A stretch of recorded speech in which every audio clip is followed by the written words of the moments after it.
All right. So I am Molly. For those of you that don't know me, I'm the president of the McHenry Chamber. Welcome. So glad that you guys could be here today. This is an awesome topic, very relevant for everyone because we've all got crazy busy schedules.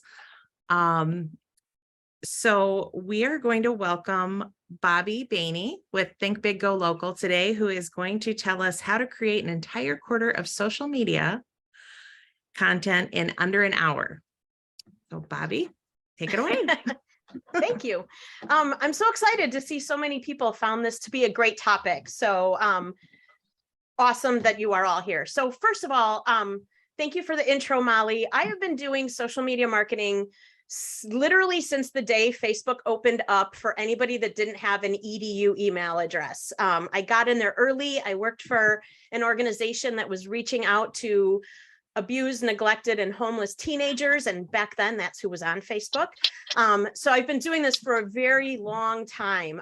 Currently, I not only own a digital marketing agency, but I am a college instructor at MCC, at CLC, and I'm doing a national series of courses for the SBDA on all sorts of social media topics. So just letting you know that, so you know, for the most part, I think I know what I'm talking about. Today, we are going to be covering how to identify engaging, valuable content for your unique audience. We're going to use that info to develop a really robust content calendar that is going to make your life so easy because you're going to be able to go right to it, know exactly what's getting posted, and get all of that work done ahead of time. We're going to have some strategies for batching content, including videos and graphics, strategies for repurposing content for each unique platform that your business is on, and then really just giving you the tools and processes to make the job easier and more efficient.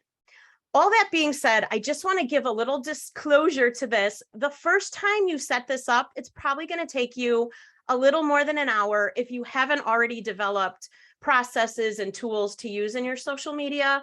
But once you get these things all in place, it is going to be so easy for you to create months worth of content, literally in a flash, and to even pass that off to your team because you've got a great process in place, which makes it simple to train new people, whether that's a staff person or if you're hiring a VA or working with a community manager or social media agency. This is going to simplify all of those scenarios for you and make it just really all a breeze.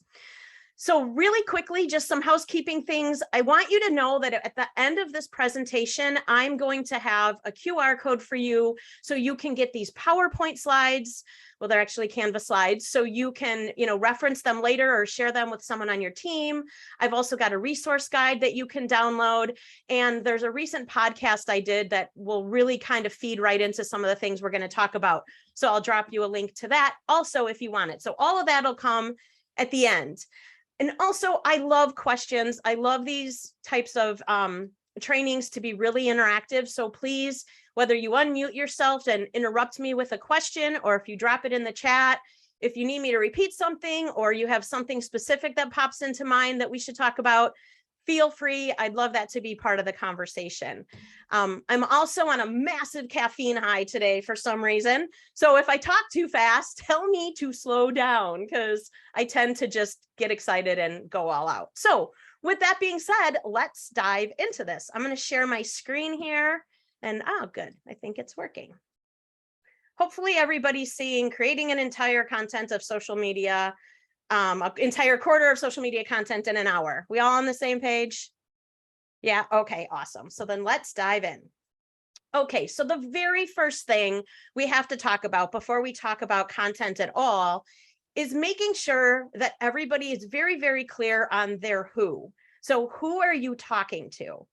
Not only who are you talking to, but specifically, what do they need from you? What are those pain points and problems that you are uniquely qualified to solve for them? This is really important because I see a lot of businesses that just kind of meander in the content that they're posting, and maybe it's a little too personal or too vague, but it's not really showing the value to their specific audience. And as businesses, while it's great to show your personality in your content, every piece of content that you are sharing should be valuable and should be helping solve a problem. That's how we grow loyal audiences.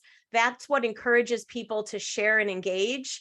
So if you've never gone through the exercise of developing an avatar for your business, I would really encourage you to do that. Like, we even give our avatar a name.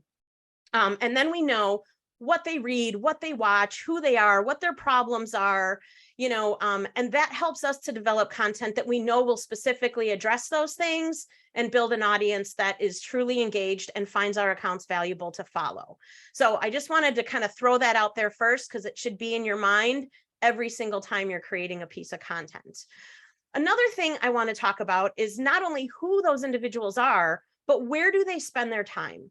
So there's kind of this myth in social media that if you're not in every space that's available to you, you aren't doing your social media strategy correctly. And that really couldn't be more true. If you really spend some time looking at your existing platforms, or even really just studying that perfect avatar, that perfect client of yours, you should be able to come up with one primary channel that you have the most engaged audience in, that you find you get the most referrals, the most questions come through on that platform, and that should be your primary focus. So today I'm going to talk probably a lot about my business, but use some other examples as well. But as an example, our primary channel is still Facebook. As much as I really don't want it to be sometimes, it is. That's where we grew our business. That's where a lot of our longer form content originates at. And so we put all of our efforts, really our primary efforts, into our Facebook channel, because that's where our people are spending their time. Now, we're a digital marketing agency, so we're in all the channels, but we don't spend equal time in all of them. Like, I would be happy to dump Instagram altogether. We still put content there, but it is not our primary channel. It's more of a secondary, maybe even not even that close to the top of the list. So be very clear on where your primary focus is. That's going to make all of this, and kind of where you're going to originate your content. It's all going to come into play in this process. And then think about a secondary channel, 1 or 2. There are ways that we can quickly leverage all of them. I just want you to be really clear on where your people truly are and where you need to be putting your efforts. So wanted to lead into that with those 2 parameters. So I want to talk a little bit about the things you're going to need to get started. And again, I'm going to have a resource guide with some of the tools that I'm going to talk about in this presentation, but here's some of the primary tools you're going to need to develop this process. 1, hopefully by now, everybody has a Canva account. If you don't have a paid Canva Pro account yet, please invest in your business and upgrade that. It's like $20 a month. And for a million reasons, some which we'll touch on today, is an incredibly good investment for your company. So if you're not paying for it yet, please do.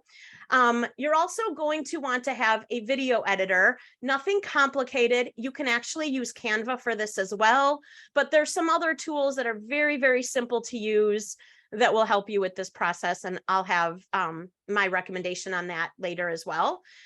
A content writer. So this is one of the most exciting things in the world of social media. It also should be scary to small businesses, because people aren't going to understand what AI can really do for your small business.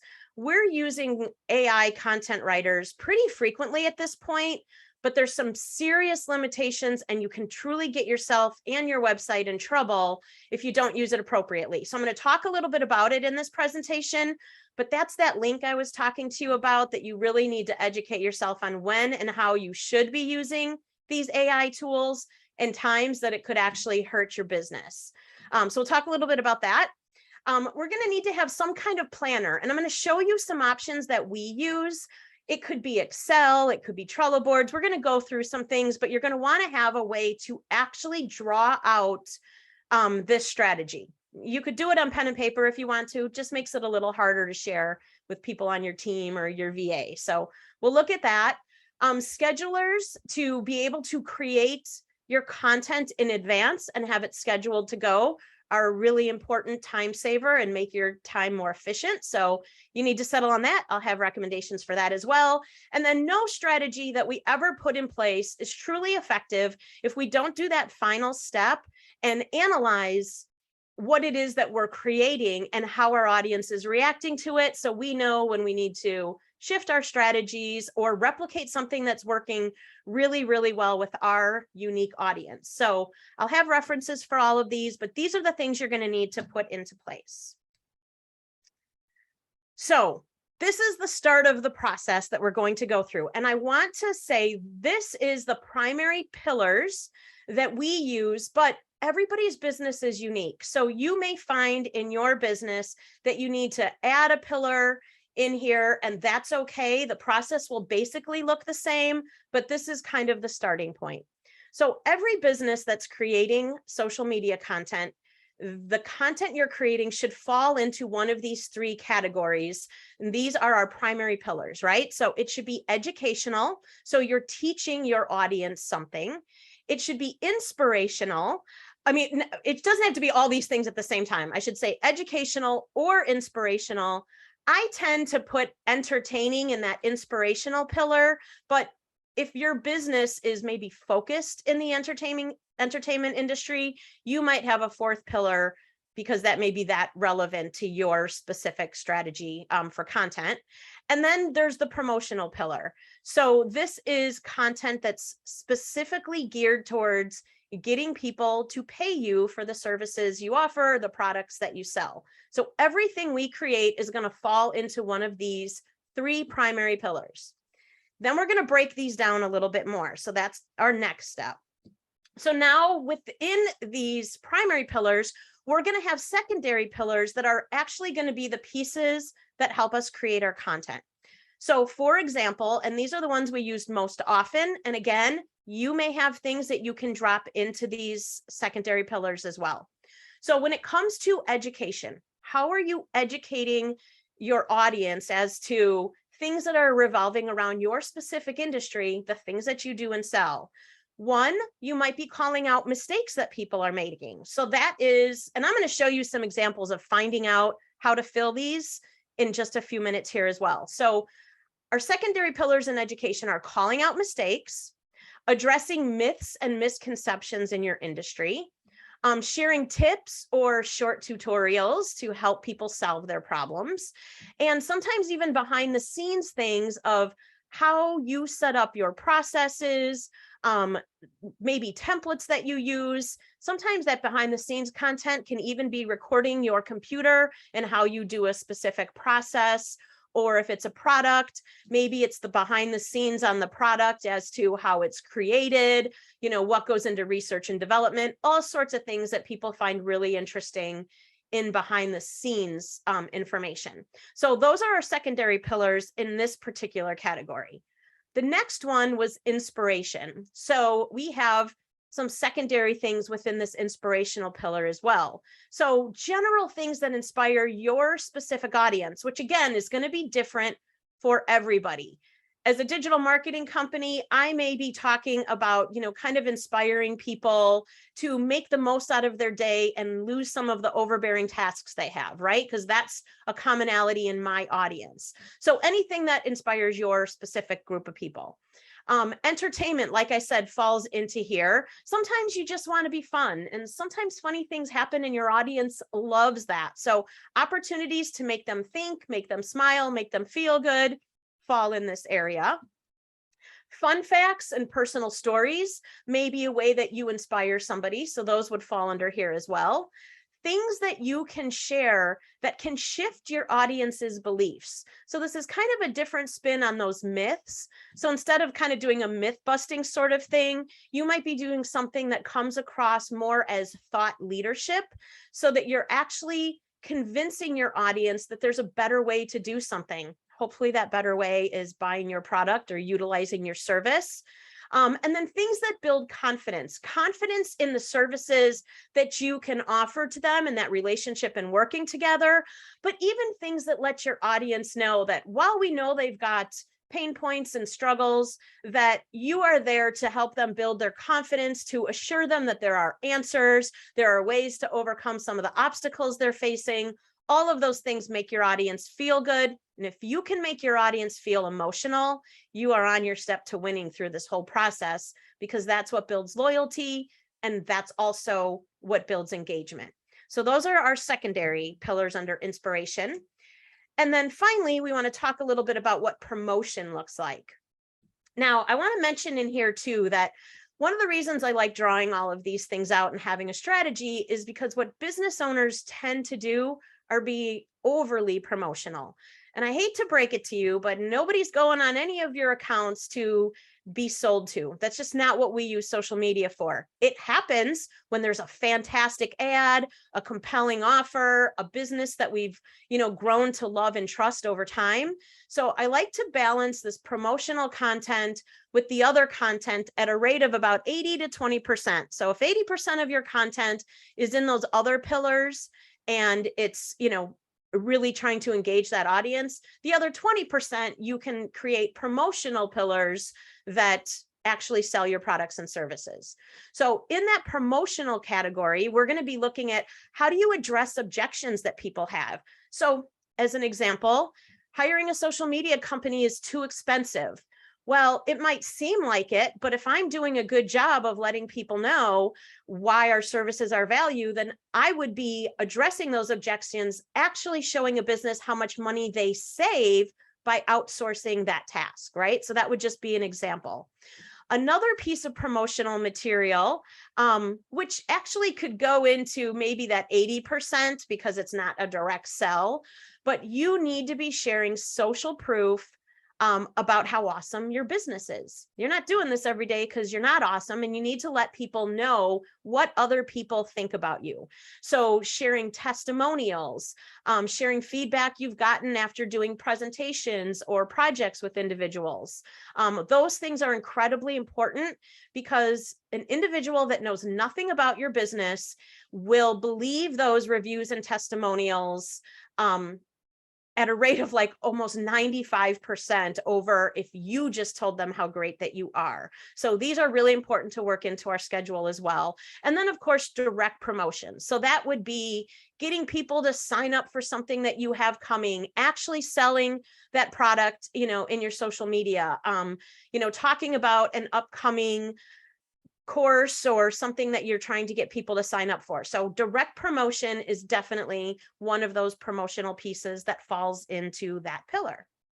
Does anybody have any questions so far? I can't see the chat when I have this whole thing on, so I'm not going in between there, but feel free to, there are, it looks like a couple things. Let's see. Oh, we use Vista Create instead of Canva. Crello was a good one. I get it. Unfortunately, I'm not going to use that one as an example today, but thank you. Okay, so now let's go to utilizing all of this information that we just talked about. After we have kind of, outlined what those are, we need to create our own matrix for our business so that we know where our content's going to fall in. So you can do this wherever you want. I actually created this table just in Canva. And what I did was I took all of the sub pillars that we just talked about, calling out mistakes, myths and misconceptions, all of the things that fell under the primary pillars, I'm going to list on one side.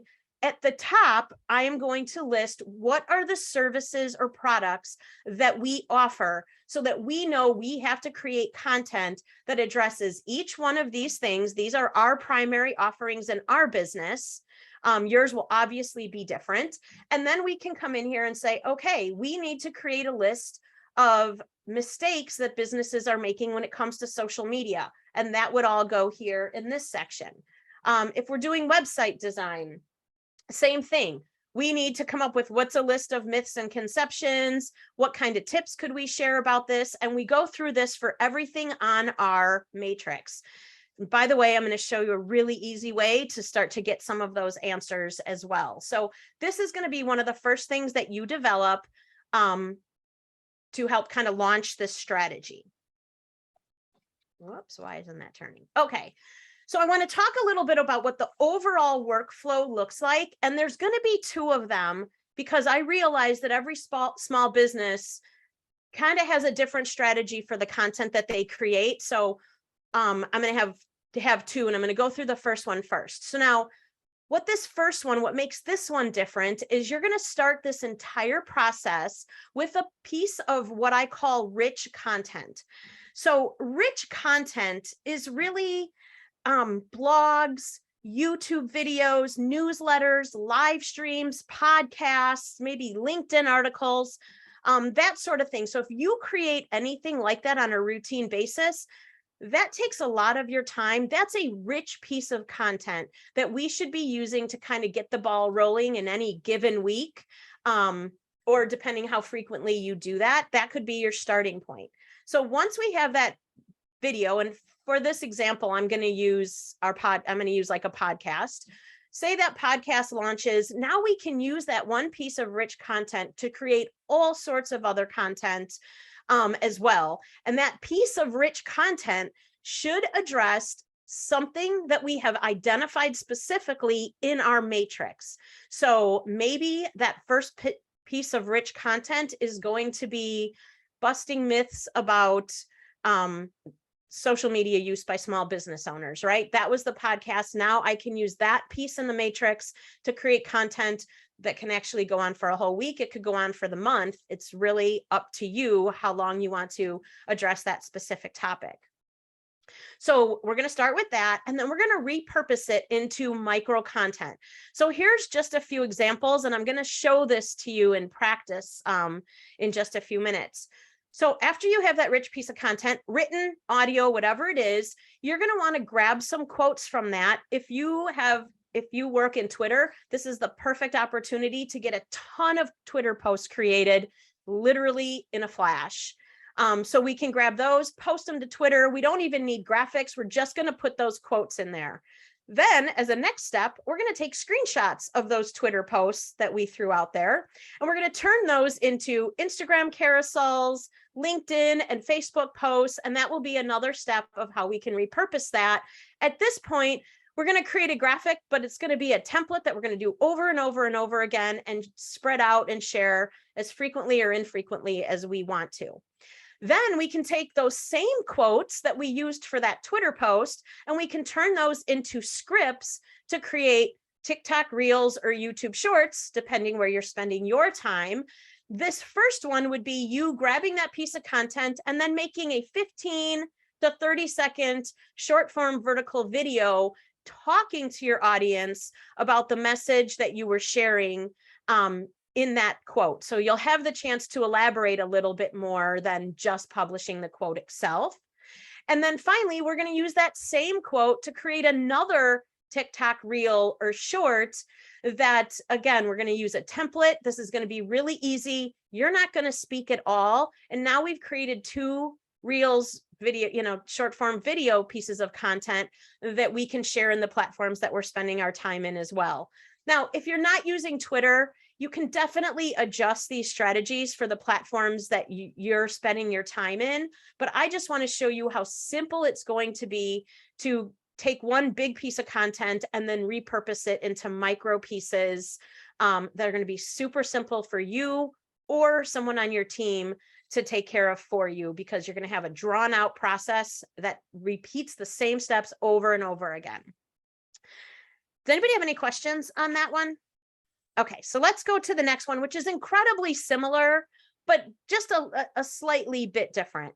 So maybe you are a business that is not doing any of those longer form pieces of content like I discussed, and your strategy is really making unique content on a daily basis. Again, you can use your matrix to do this as well by finding out what are these questions that my audience is struggling with, what are the things that I need to address to share my expertise and authority with everybody that's following me. So use your matrix to identify that. And then in your primary platform, so if you know that Instagram is the place that you have the largest audience, that people engage with you the most on, then that would be the place that you start. I would recommend you start in your primary platform with your most detailed, longest form content. So if you're really solving a problem, sharing a real true solution, then you're going to want to do that. If Instagram's your place, do that in Instagram with a pretty robust piece of content. You can create whatever graphic you want at this point, but I will also be encouraging you to have templates for all of the different types of graphics you're creating.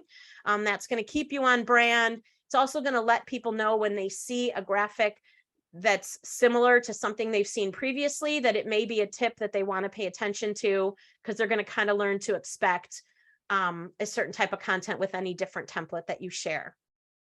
Then you're going to want to customize that graphic appropriately for the other platforms that you're spending your time in. So if your primary place is Instagram, but you also use Facebook, in that situation, you could use the same exact graphic and post it in both places if you'd like to. But if it's, if TikTok is your secondary place, you're going to need to customize that piece of content to fit that platform. Again, you can still do the same thing by grabbing pieces of that long form content and using it to make scripts to share for TikTok, Reels, and Shorts if you want to. You could even grab quotes to use in Twitter just to throw out there so you have an active presence in that platform. Doesn't mean you have to spend all your time over there, but through this process, you're going to see how easy it's going to be to do that. And then you just may be throwing content just to stay active and have good active social links feeding into your website.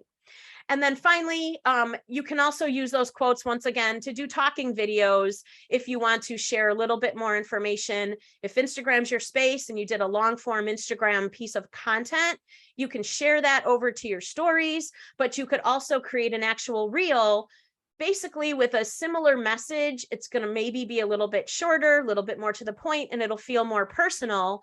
And now your Instagram viewers, some who still spend time scrolling through the feed, many others go right to Reels and they don't scroll through the feed, or they jump right into stories. So by having content in these different areas within your primary platform, you're going to be able to kind of reach everybody where they spend their time, which is our goal in the process here.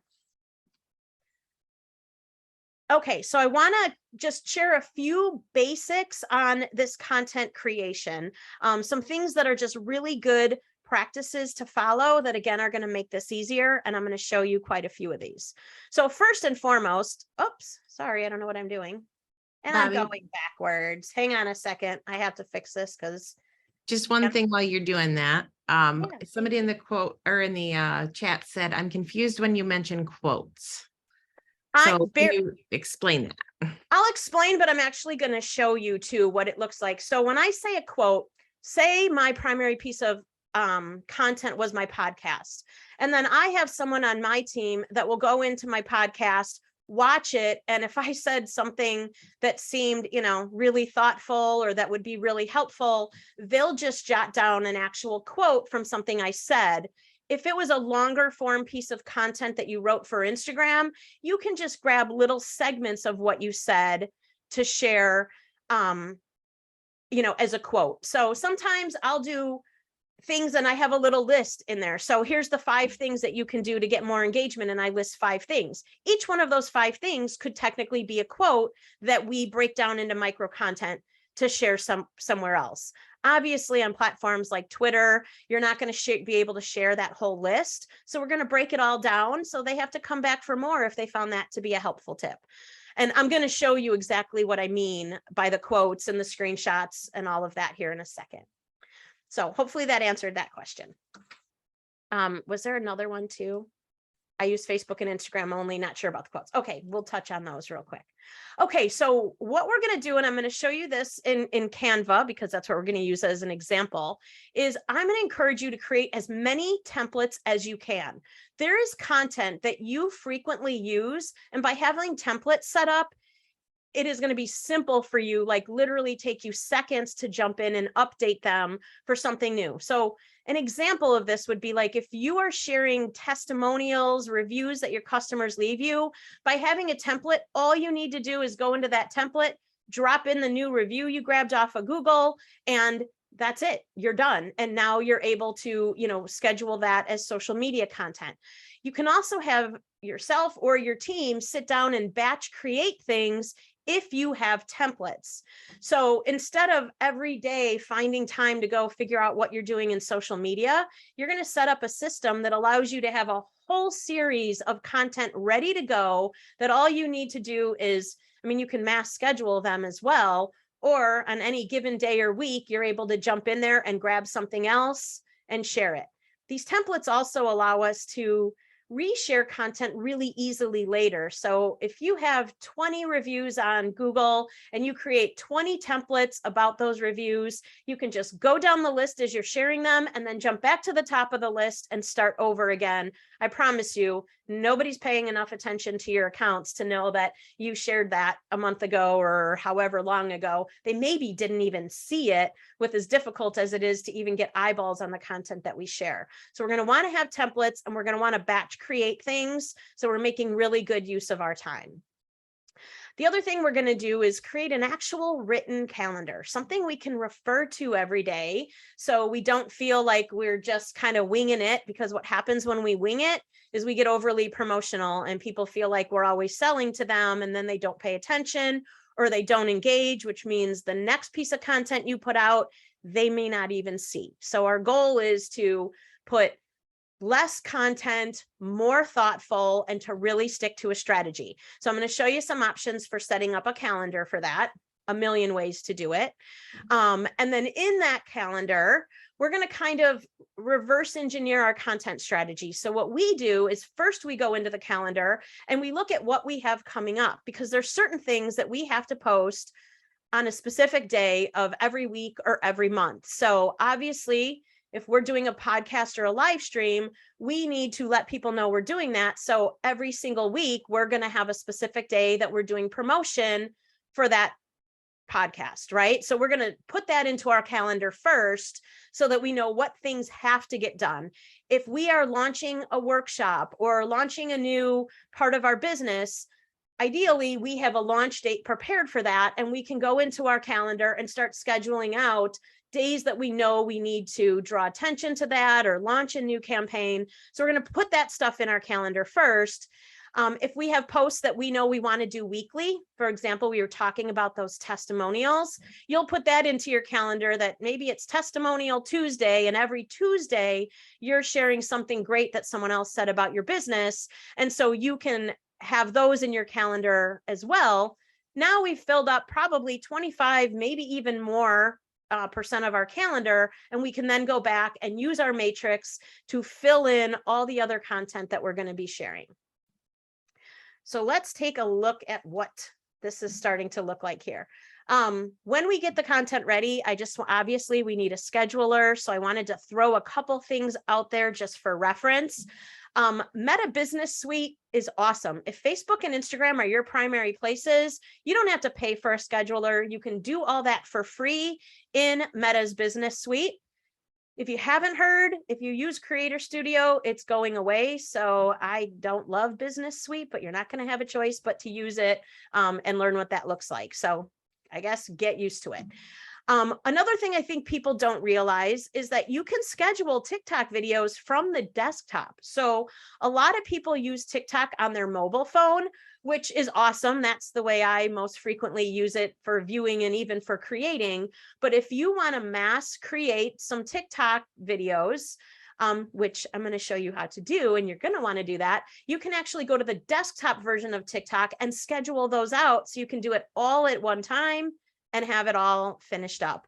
YouTube does the same thing for YouTube Shorts. For free, you can go on the YouTube platform and set up your short form vertical videos in YouTube Shorts and schedule those out. And then, of course, there's other tools. One of the most popular ones, and this is kind of sad too, is Hootsuite, which was probably the first scheduling tool I ever used. Hootsuite has always had a free plan if you connected only 3 platforms to it. And unfortunately, they're going to start to charge. So Hootsuite will no longer have a free tool, but I'm going to share some tools that we use for scheduling for you in that resource guide also. And then evaluation. This is so important. I always, in all of my trainings, encourage people to literally carve out time on your calendar at least once a month to dive into all of the insights and the platforms that you're spending time in so that you can truly understand how your strategy is working, what's working well, what's not working at all. And so you can be making adjustments and improving your strategy all the time. In addition, things change and we need to be watching, because here's a great example. Instagram, who I think is just a hot mess, has done nothing but try to become TikTok. And in the process of doing that, they launched Reels and they told everybody that we're no longer a photo sharing platform, we're a video sharing platform. And we want you to put all your videos here, and we're going to give all kinds of preference to video content, and we're going to integrate all these different features. So all you see is video when you pop in here. That's what you see first. So people started doing that, and I truly believe they weren't showing anything to the right audience. I think the analytics were ridiculous. You could have a viral reel and never get a single new follower out of it. So it wasn't working. Just last week, the president of Instagram said, we screwed up, and this isn't going to be how our algorithm works anymore. We're going to go back to our roots and put an emphasis on photos and graphics in the feed and back off from the video content. Now, I don't know if any of you have heard that yet, but if you didn't hear that from somebody, you're probably over time going to be wondering, what the heck is going on? I used to get all this reach on my reels, and now it's not working anymore. This is why you really need to be evaluating on a monthly basis how things are performing. Because I'm assuming, while I'm watching the social media news on a daily basis, because everything changes when I go to bed at night, you're probably focusing on what you do best, which is running your business, and may not know. So evaluating your platforms is going to be a great way for you to kind of keep your finger on the pulse of what is happening with your audience. Some ways that I like to do that is, obviously, you can jump into the insights for a quick look at any time. And I probably do that with some accounts on a daily basis, most of them on a weekly basis. We also keep a scorecard. So we have, and I'll show you how we do it. We have an Excel sheet where we are tracking the platforms we're spending time on. We're tracking how our audience growth looks on a month-to-month basis. So if we see things that start to shift, we can dive into that specific platform and see where we're losing traction and make a plan for changing that. I also encourage you to test things all the time. If you have a new idea or you heard something somewhere, don't just assume it's true. Test it with your audience and then come back to your insights and see if it's made an improvement or if it didn't. As an example, we used to post twice a day for all of our clients, but as engagement has become challenging for just about every business out there, watching our analytics, we decided to start testing, what if we only did one piece of content a day instead of more? Would our engagement rates go up? And for the clients that it did, we backed down from the amount of content that we were posting. But for some clients, that wasn't the case. So you have to test your unique audience at all times to see what's working. And then, of course, make your adjustments as necessary. Check in the chat. All right, so I'm going to just share a couple examples of kind of how you can do this. So the first step, and this is just kind of an example of that longest form content, but again, you can modify this a little bit if you just start with a piece of rich content as an Instagram or Facebook post. So the first thing we did was we have a calendar for our content. So that's the big calendar that you see over here on the right, not completely filled out for February yet. And by the way, we just made this in Canva, because then our whole team can share it easily, but you could do this in a specified Google Calendar. You could do it drawing it out in Word. You can do it wherever you would like to. So the first thing we do is we drop in our recurring events, things that we know we're going to be doing in our primary social media channels on any given day. So you can see in orange, every Monday is the day that we do our live podcast. So we drop that in there because we know that that is our primary piece of content for the day. On Fridays, we actually create the event for the podcast. So we know that that is the piece of content we're creating on that day. And we have a live. So some of these things recur every single week. And so we put all that in our calendar first. Then we're able to jump in and identify those sub pillars we talked about. So for example, on Thursday, a content tip. On Tuesday, a mistake that small business make. Another tip on Wednesday, something to inspire on Thursday. So we're using those subcategories in order to sketch out our calendar. So put the reoccurring things in there first, then we'll be able to add things in there later when we find out what are all the topics we're going to talk about. And so again, we created that rich piece of content. That's what we plug in here. That's our podcast. And then those next steps, write and schedule the tweets, use the tweets for graphics, use the quotes for videos. I'm going to show you examples of all of these things. So that's just kind of an example of what the workflow is going to look like. And you know what? I'm going to throw this up here real quick because I have a feeling I'm going to forget to come back to it. So if you are interested in getting the slides that I have and all the resources that I'm about to show you, scan this QR code. It's just going to take you to Messenger, where I introduce myself. And here's the key to getting all of this information. After you see the introduction and you tell me who you are, if you type in the word content, it's going to serve all of this information up to you directly. So that's all you need to do is scan the QR code, type the word content, and you'll have everything delivered directly to you. Okay, so give me a quick second. I need to switch what I'm sharing here and go through the first thing we're going to do is go through some ways to find out, let's see. Okay, is we're going to go through some ways, and these are some tools I want to introduce you to if you haven't used them before, for filling out your matrix, right? So these are those subcategories within the topics that you talk about. So one of the tools I love, this is Neil Patel. He is an incredible marketer, and he has a tool called answerthepublic.com. So I want to just show you real quick how this works. You go in here. This is a whole compilation of questions that people are asking about. This is going to help you figure out what you can be creating your content around. So I could type in social media for small business, I guess, just a concept. I'm going to hit search, and it's going to give me this great metrics of questions that people are asking so that I can start to formulate my content around these questions. So, and I'm not going to dive too deep into this, but you can see these are all topics that you could get into and jump into for more information and just to actually find out more things. They categorize them by color. So the top one in each matrix would be the primary one. So if I clicked on which social media things, it's going to bring me to places about questions that are being asked. By the way, anytime it does this and you end up in Google, people also ask these. This is a great resource for you to jump into to find out what are the kinds of topics or questions that people jump into Google and ask most frequently.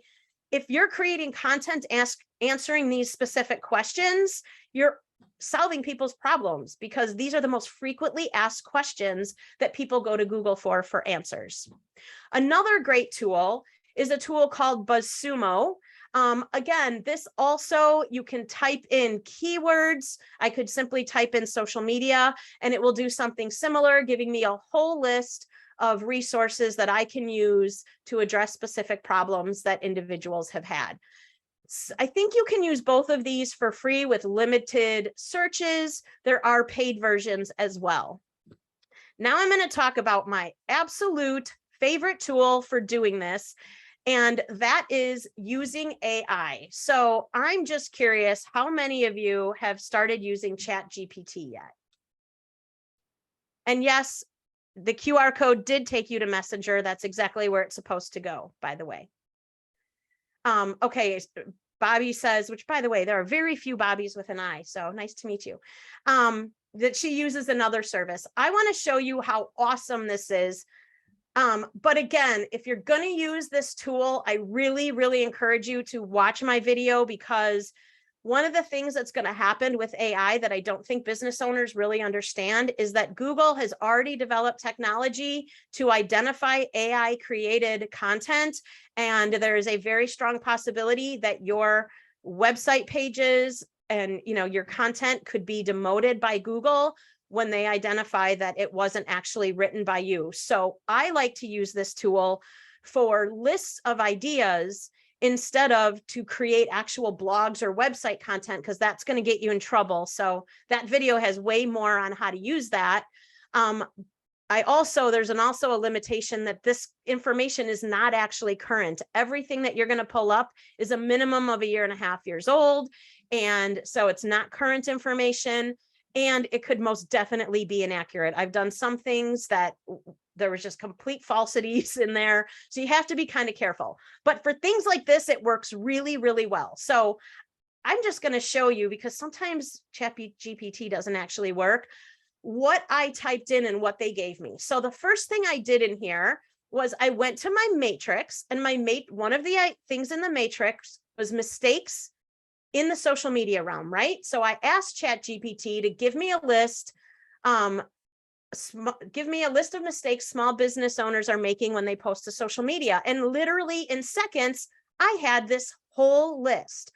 Every single one of these things can get plugged right into my matrix. And now I have topics to create my social media posts around without really having to think about it at all. Then I asked for a longer form social media post about the importance in being consistent, because not being consistent was one of the things on the list. So I actually was able to use ChatGPT to write me the whole social media post.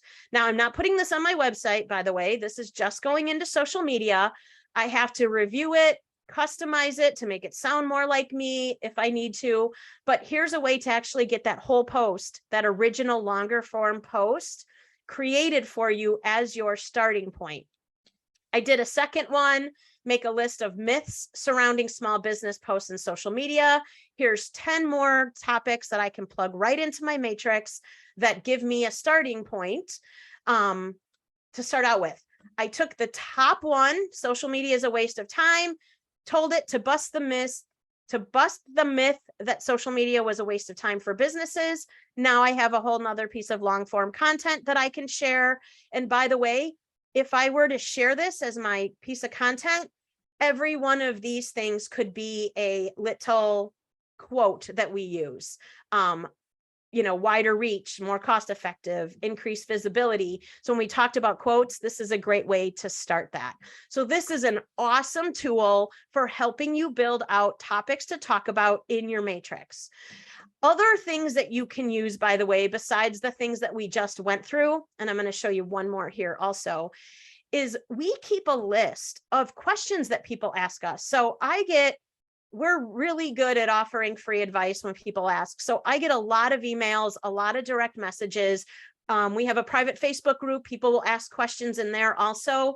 We keep a running list just in a Apple message page where I just copy and paste any questions that come through by email, questions that come through by DM, or even questions that people ask me, when I'm out in the community networking, because if one person asks me that question, other people have the same question. And so we keep another list there of things we already know people are wondering that are in our immediate market. And so we can create content. We find out where that fits in the matrix, drop it in there, and we can use that to create content also.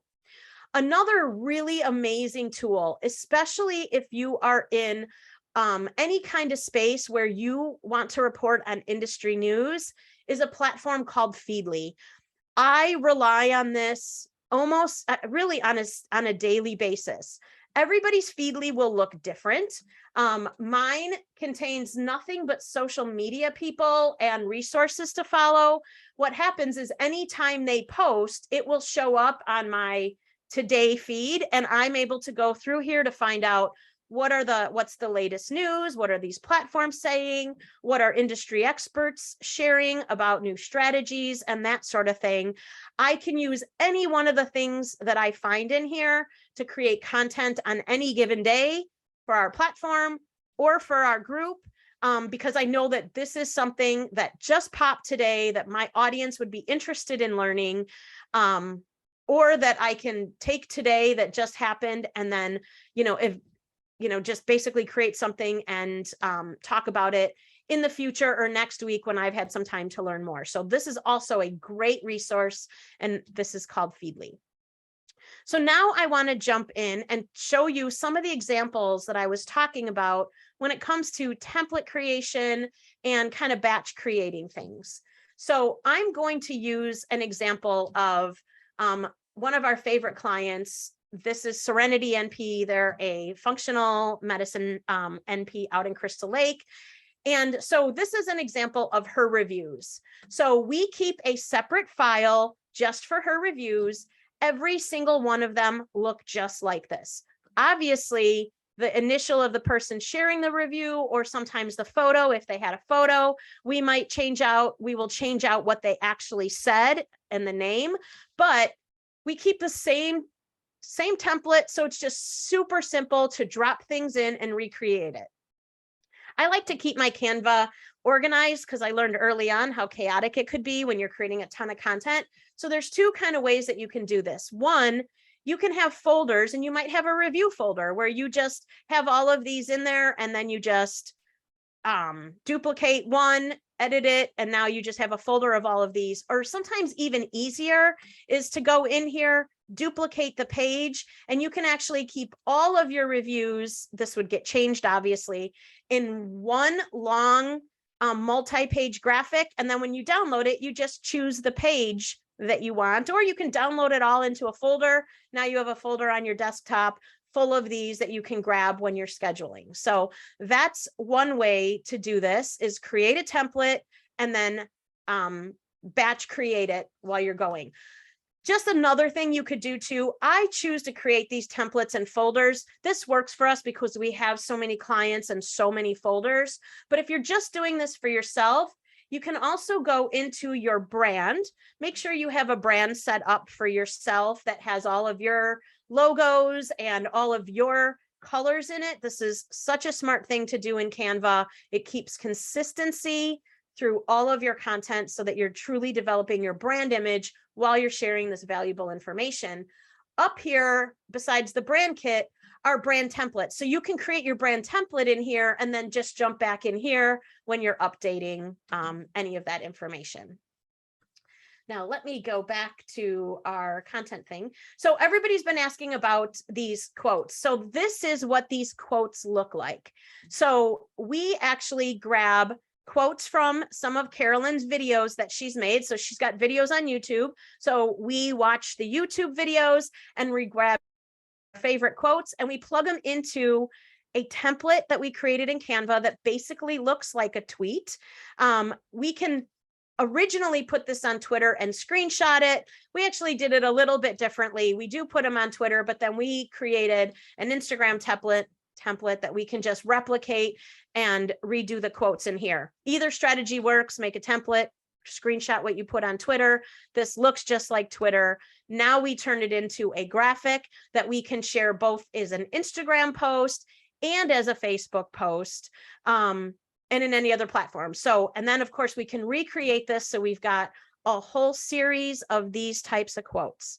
Do you contact the person who provided the review to get permission to use it? No, they made it public. They put it out there for the world to see. You don't need their permission to share it.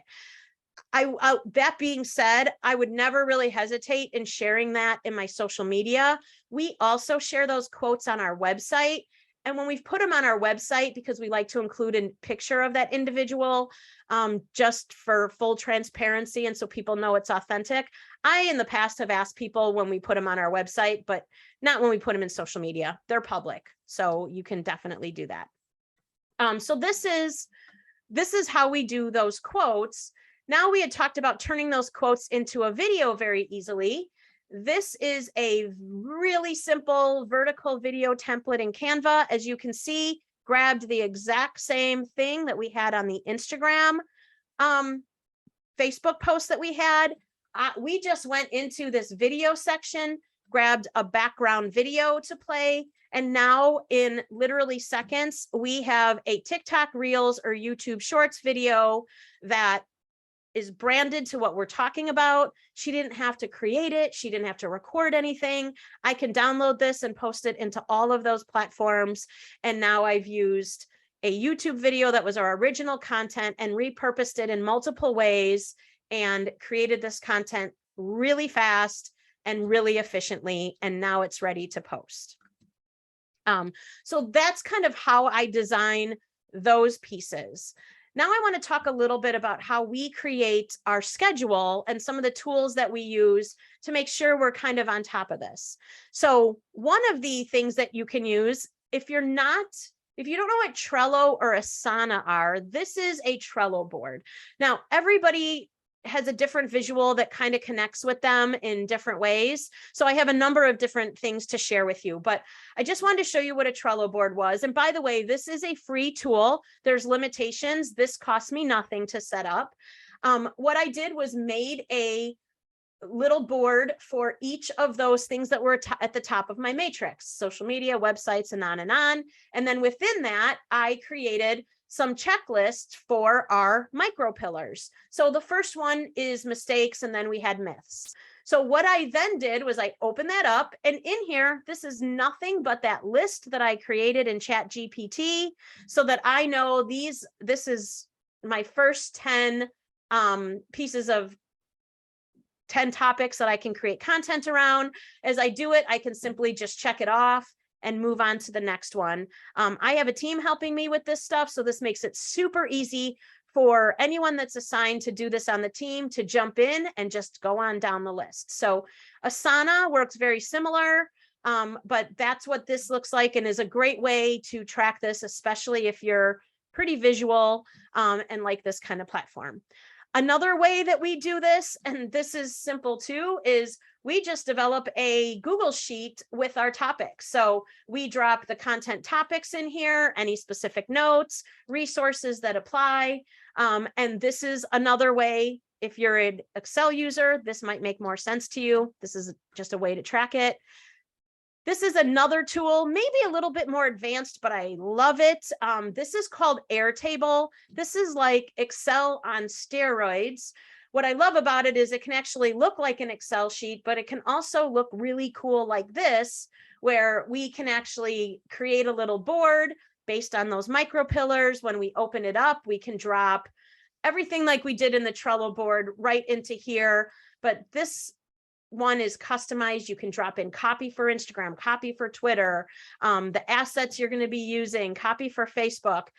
This is also a free tool. And by the way, this particular social media calendar is already created in this space. All you'd have to do is customize it for your business. So this is a great tool. I love using Airtable. We don't use it for our social media calendars, but we use it for some other things that we do. So that's another one that you can utilize. And then we talked about keeping a scorecard. Again, this is going to be different for everybody. This is just an example of the Google Sheet that we use for our scorecard. It goes way back to when we started this like 5 years ago, tracking the number of followers we have in each platform, any change that occurs on a weekly basis. If things are in the red, they're negative, and we got to go figure out what the heck happened. And then we kind of keep track of that as well. So maintaining something that allows you to jump in and see where you started, how things are progressing is really important. This took a few minutes to set up, but literally takes hardly any time at all to update on a weekly basis. Gabriella said, do you have to copy paste the content from one place to the other, or is there a way to connect, import, export it all at once? It just depends what tools you're using. So when it comes to Canva, I'm in the habit of copy and pasting, but there are ways to bulk import and bulk export. I don't have a really good answer for you, Gabriella, because I don't personally do that often, but yes, different platforms have different tools to use just for that purpose. And then, oh, that's Zoom. That's not one that I wanted to share. Okay, so those were the examples of the process that you can put into place that is going to simplify this whole concept of what do I talk about on any given day and make it nice and easy for yourself or your team. Or you know what, this is if you're considering hiring a VA to help you with a strategy that's really going to move the needle, putting this all in place and then training that individual on it is going to be just a game changer for your business, I promise, and very well worth the pretty small investment that you'd be paying to either hire a VA or social media manager or a content community manager, whatever it is you want to do, this is going to help you grow in the future. So instilling this stuff and getting it in place right now, maybe it's just you managing it, but the goal here is to make more money and grow our businesses, and having this already done is going to make it really simple for you to do that in the future and get all kinds of really effective help putting this together. So that's what I had. If anyone has any questions or anything that you've been doing, let me know right now. I tried to save a little bit of time in here so we could chat about it and make sure that you got what you needed out of this presentation. This is awesome stuff, Bobbi. This is Thanks, really Jim. good. I appreciate it. Honestly, I was going through because I manage all of the social media for Boehne Museum, and with the different content, it's really challenging and overwhelming. And I do what you do, and it's still very challenging and overwhelming without a plan to touch all these different platforms, because depending on your customer base or whoever you have, TikTok is for one thing, Instagram, Twitter's for one thing. They almost all have their own purpose. So how you were saying, to kind of repurpose them to have more continuity across your social media so that your brand is growing identity wise across all the platforms, but still reaching, I don't want to see a quote on Facebook, but Twitter, that makes sense. And I want to see videos here, but not, so a strategy that I was literally like a couple days ago coming up with, all right, we're kind of all over and we have all this great stuff, but there's no like plan month to month on how we can really execute, make this efficient, and make sure that we're consistently putting stuff out there that's not just selling, that's not just one thing. It's really kind of across the board, where you'll sell more if you're posting more great stuff. If you're just posting, here's my special, here's our promotion, it's okay if it looks nice, but it's not really effective. But you make one or two posts or one or two reels or one or two stories that everybody starts responding to, then you post something else that's reaching more people too. So it really serves each other to have that good balance. So yeah, the content, all these tools, a lot of these websites I haven't heard of with Feedly and stuff, and that looks awesome. I'm excited to Oh yeah, you'll love those. And coming from you, Jim, that means a lot. So thank you very much. But you made me think too, like in platforms like TikTok, as an example, the experts that you would talk to about how do I expand my TikTok, how do I grow my audience, the recommendation right now is to post 2 to 3 videos a day, which is a lot. So if you had a way to automate and replicate something simple that you could recreate quickly as one of those pieces, it's going to make that so much easier. I mean, obviously you want to save room for like something's a trend, like I got to throw myself in a boat on TikTok. I, got to take advantage of that, but I may have done that, but then I've got other content that I know is going to supplement the whole thing and still get us seen by more and more people. Because to your point, Jim, every platform's really different. I don't necessarily want to see that stuff. And my God, I would never want to see anything in Facebook that didn't have a graphic. I'd probably just miss it and not actually see it. But in Twitter, you can do that. People don't care about the graphic, so every platform's a little bit different, and your audience wants something different as well. So it's just a great way to address them all. And Dorothy says, holy moly, so much information. Well, you have a good resource to come to, Dorothy, if you need it. And you guys are also welcome for sharing that info. And again, if you didn't yet, I've got all of these tools ready for you if you'd like them. So there was one question I saw, sorry to interrupt again. I saw one of the questions, which was a good point about posting the reviews, because I wanted to do something like that. We're revamping our website and I wanted to do a rotating review. Because they post, if it's just a copy and paste from a Facebook review or a Google review, you don't need permission for that, right? You don't need, as long as it's not their face or image, if you just use their name, that should be clear as far as any. Right. And now on our website, we ask people because, so a little extra tip, it's a really good idea on your website to have a review on every single page. Like, you want people to know that they can trust you. So to have a review somewhere on every page, on our homepage, we have a number of reviews. Anything that's been made public, as a matter of fact, even the photo, if it's the photo that they used in their Google profile, it's also been made public to the masses. I do like to ask permission on my website, but legally, because they've made that public, you really don't have to do that if you're using it in the context of this person shared this review. And, and it's exactly what they said. There's nothing there that you're misconstruing. And did that answer that, Jim?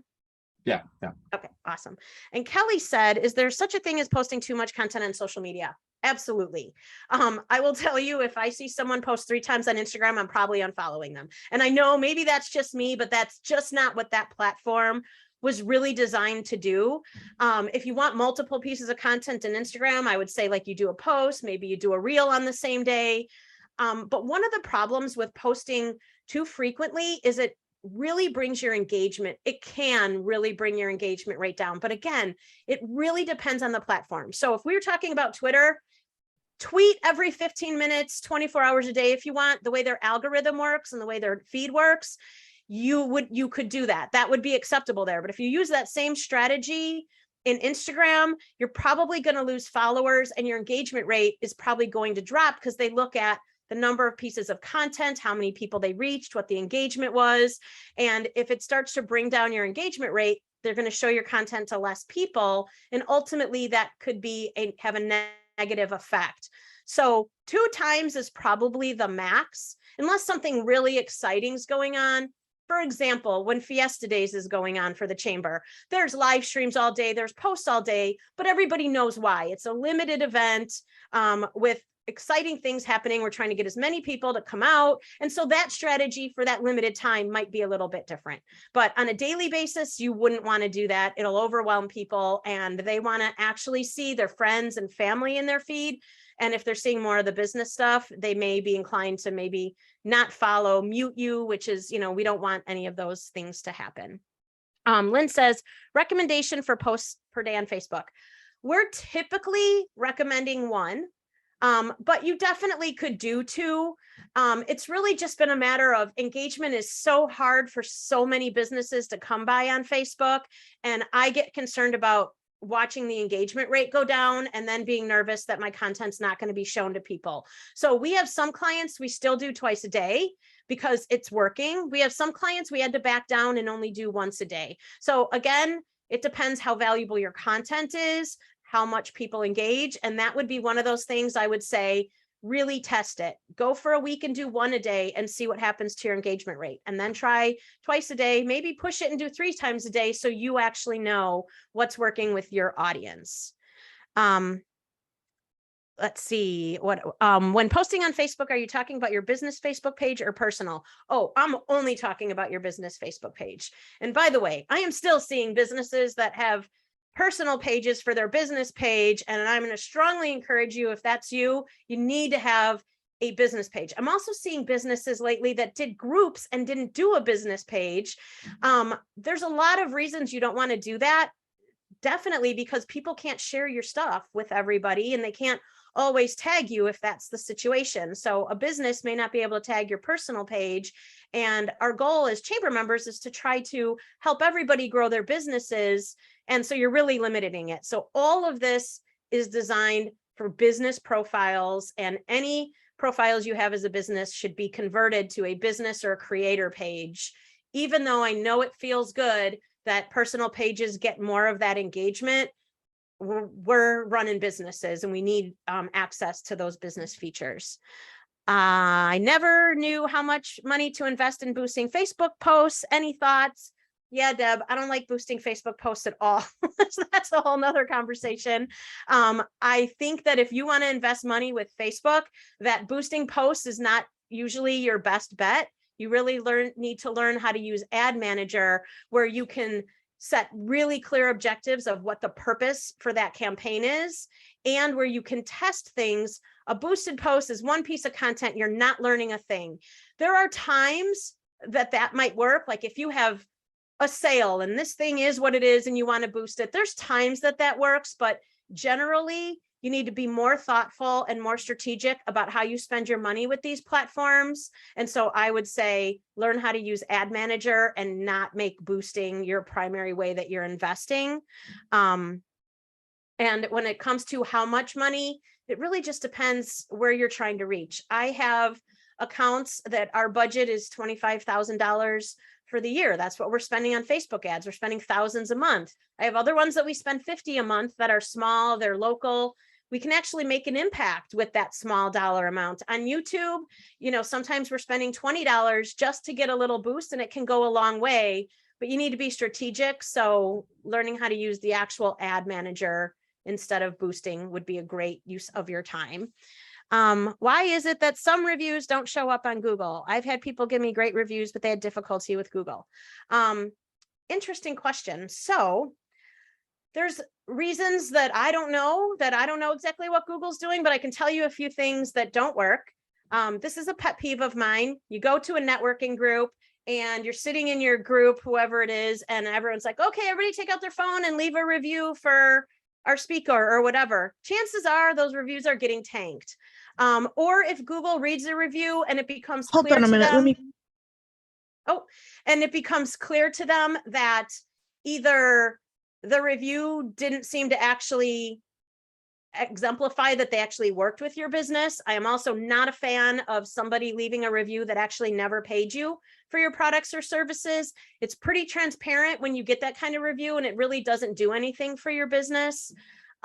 If you're leaving reviews for places that you haven't been to, because remember, we all carry this with us and they know where we've been. They know where we've been. And that can play into it as well. Or if too many reviews are coming in at the same time, like that networking thing, they'll sandbox those and may not publish them all.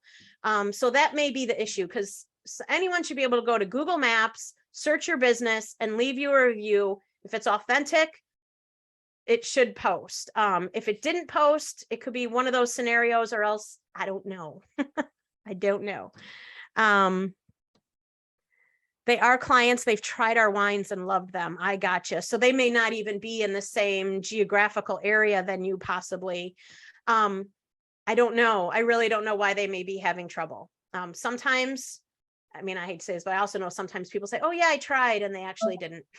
So that could be a thing too. Bobbi, I know we have quite a few retail people on here today. Is there any difference in how you would do the content than what you said? Because a lot of it was very relevant to service, but is the same thing true if you're a retail store?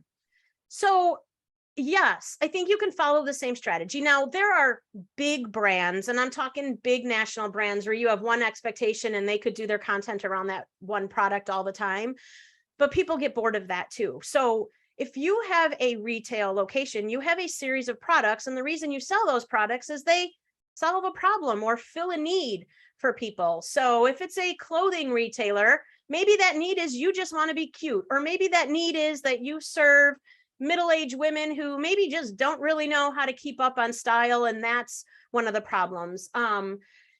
Maybe it's cold and you want to recommend a series of, the best winter jackets to look at, or, accessories for cold weather.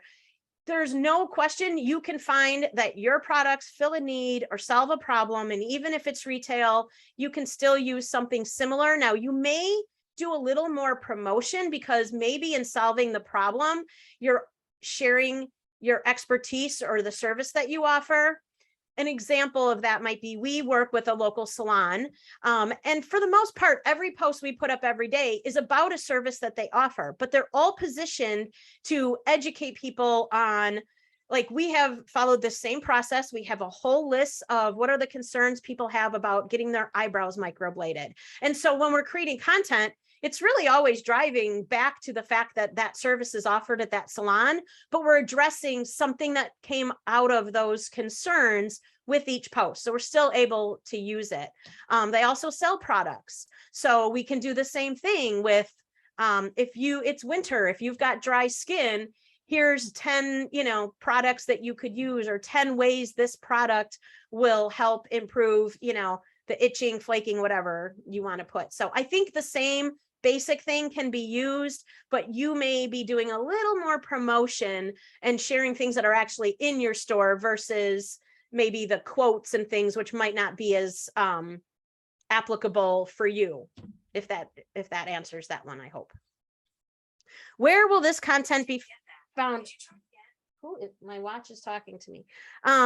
Where will this content be found later? I had a QR code, Doris. Did you miss it? You know what, Doris? I know you can, find my Facebook page and hit the message button and type in the word content, and you'll get all of the slides, all of the resources I mentioned, and the ChatGPT video, so you can, develop a process how to use it and when to use it and when not to get yourself in trouble with it. So I'll have all that. Oh, okay. Awesome. Awesome. I had one more question about when you were going through the AI content, is there any concern that the content is not your own? So if you're presenting yourself as an expert, like I'm the expert plumber or whatever, but you're using AI content, does it create the same content for anybody who checks, or is it always different? Does it generate differently? So that's a great question. If everybody asked it the same exact question, it might produce the exact same result, but people don't ask questions the same. And to really learn how to use ChatGPT, like for example, that doctor that I was using as an example for some of the graphics, when we go in and because we write all of our content and we are not doctors. So sometimes that can be a real challenge. So when we ask ChatGPT about things, we will literally, you can literally add things in like, answer this question as if you were a physician. Or we can say, give us this, whatever, give us this generic answer in layman's terms. So everybody's going to ask the question differently. So likely everyone will get slightly different results. But to your first point, this is why I don't want people to use this to write blogs and to write articles that are really supposed to express your expertise. Use it for ideas. People have been reading our blogs long enough to know when I wrote or didn't write something. And if all of a sudden it doesn't feel like it's coming from us, that could have a negative impact, and it could change the quality of what we put out there. And by the way, if I put it on my website and Google identifies it as being written by AI, which is super simple, there's tools to identify that. I teach college classes, so trust me, I'm using them because you should probably learn more about this if you have children, because they're cheating. They're probably cheating on everything.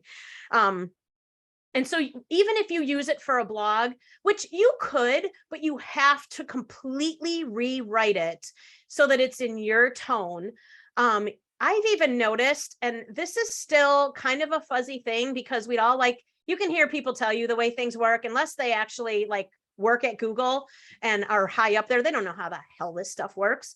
But one thing I do know is when I copy and paste things, sometimes out of ChatGPT, it comes with a background.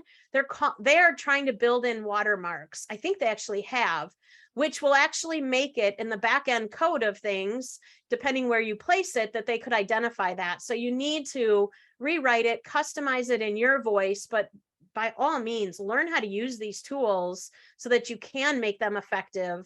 And the other thing too is, like I said, I've had it give me topics that actually had wrong information in there. And I don't ever want to be the person that puts out wrong information. I couldn't use it for blogs and things like that, because if I'm relying on something a year and a half old, it is definitely not relevant. So keep that in mind too, that they have nothing in these AI tools that happened after the end of 2021 is ChatGPT.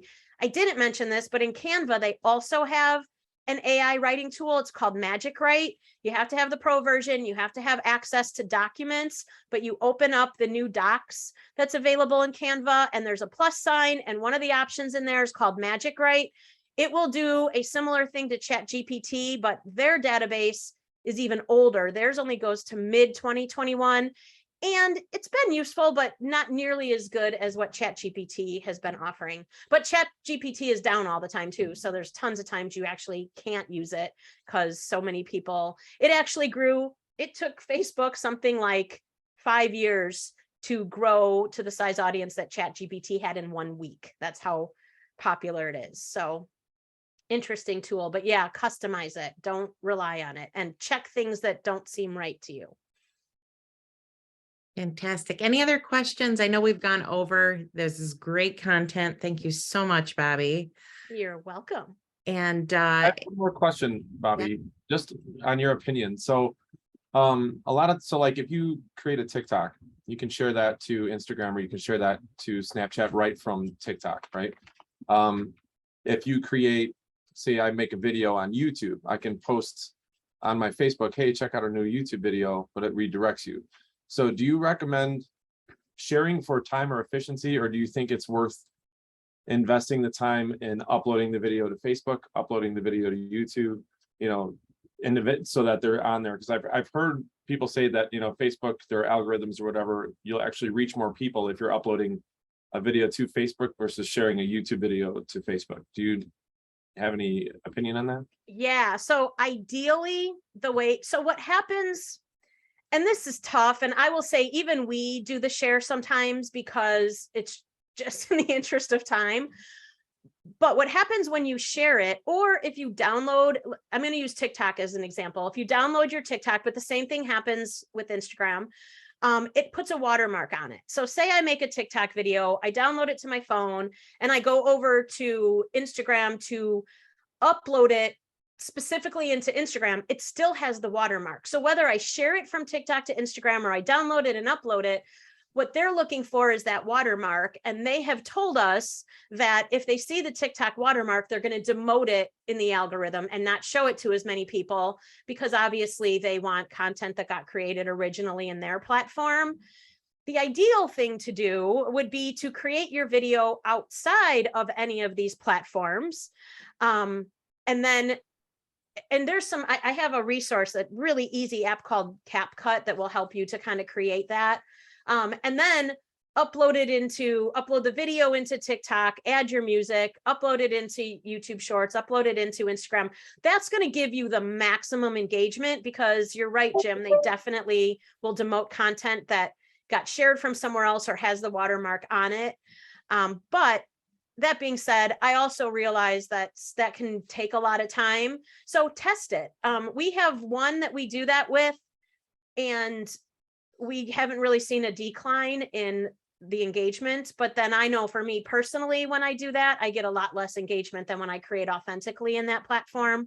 So it's something to kind of test. I would think for Volo, you know, you may, just having such a big brand, you know, you'd probably not want the TikTok watermark when it goes somewhere else, just because it becomes obvious to people, like loyal Instagram users, you know, like, oh, that was a TikTok video. That being said, there are tools, there are apps that will grab the TikTok video and strip out the watermark and then let you download it to your phone so you can repurpose it somewhere else. I've used them. They're not really cheap. I mean, they're in the ballpark of $20 a month, so they're not expensive, but for small business owners that maybe aren't making TikTok videos every day, it's not a super cheap app. But I've also had a lot of problems where there's a delay in the sound. So if you're making a TikTok video and you're lip syncing to something, then you download it and the lip sync's not on, then you look like an amateur, and it makes me mad. So they are tools out there. I hope they get better over time. And if, you know, maybe testing them out, a lot of them have a week trial. So you could, you know, test it out and see how it's working and how they've maybe hopefully improved. And surprisingly, some of those apps, I've actually reached out to the developers and they've been super responsive in helping me fix some of those issues, but then they just happened again. So I gave up, but they're out there.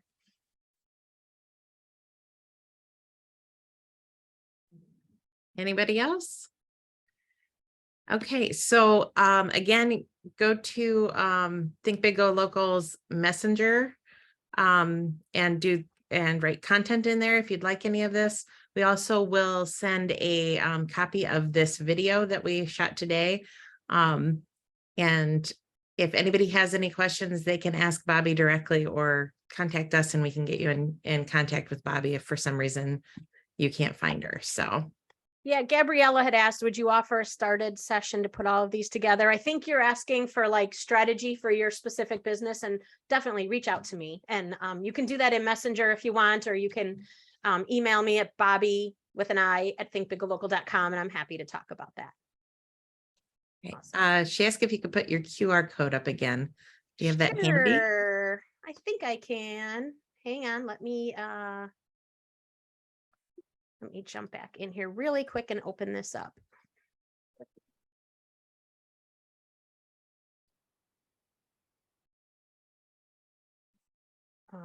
What's it doing? Do you see the QR code? I'm not sure you're seeing. You do? Oh, okay. Got it now. Yep. There's the QR code. And once you scan it, it'll do like an introduction so we can share contact info, and then type in the word content and it will just deliver everything I talked about right to your phone, or if you use an Apple computer, right to your computers. or it'll go right to Facebook on your computer too. So you can download it on your desktop later if you're on your phone now.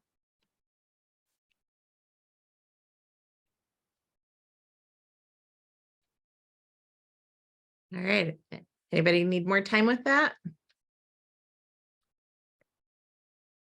You're welcome, Juliana and Amy. Thanks for being here. Thank you all for being here today. Thank you, Bobbi. This was incredible. And we will see you next time. Awesome. Thank you Great. guys so much. Let me know how it goes. And if you need help in the process, I'm always willing to help. Thanks, Bobbi. It's great. You're Thank welcome. you.